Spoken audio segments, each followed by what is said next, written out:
Joe, stick to your day job. Or get help for the new Doritos commercial.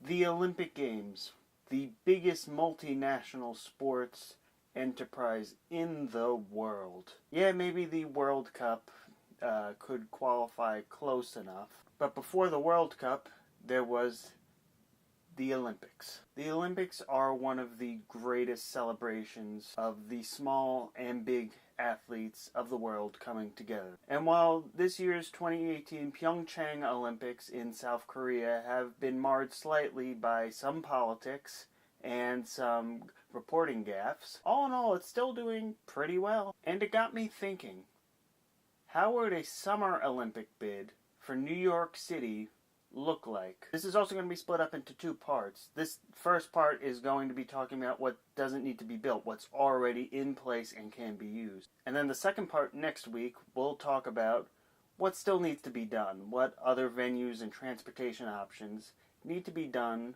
to host the Olympics. For what doesn't need to be done, and this is why I think New York would be a great city for an Olympics. It's a sporting town. There are so many venues that can be used. Case in point, main Olympics venues. Yes, you can build a new multi-purpose stadium for the Olympics, and I'll talk about that next week. But what about just using MetLife Stadium in Secaucus, New Jersey, just across the river? It's a massive football stadium, easily convertible into an Olympic venue. You would have the Barclays Center, or whatever replaces Madison Square Garden in the next decade or so, as your main basketball venue.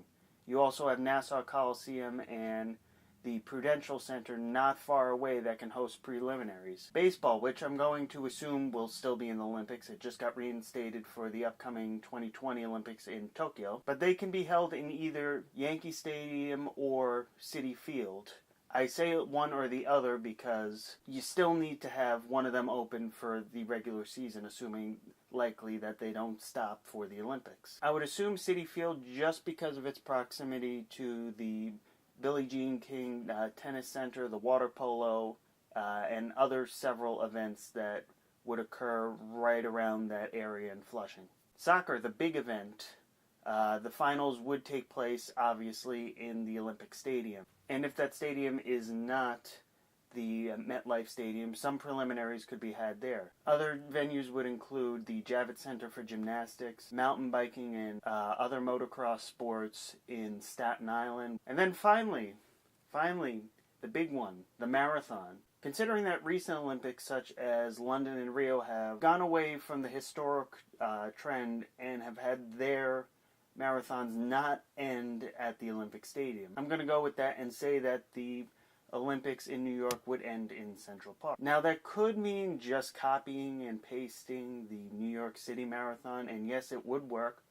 But how about this? A tour of Manhattan and the surrounding areas, starting and ending at Central Park, swinging around Yankee Stadium and the site of the Polo Grounds, down the west side of Manhattan paralleling the Hudson, past the solemn grounds of the World Trade Center, the bustling activity of Wall Street and the Canyon of Heroes, up and over the Brooklyn Bridge and the Manhattan Bridge, and then finally a long final stretch through Broadway and through Times Square, passing Columbus Circle and finishing right where you started. Tune in next week where I talk about some of the stuff that still needs to be constructed for an event as big as the Olympics to be pulled off in the Big Apple.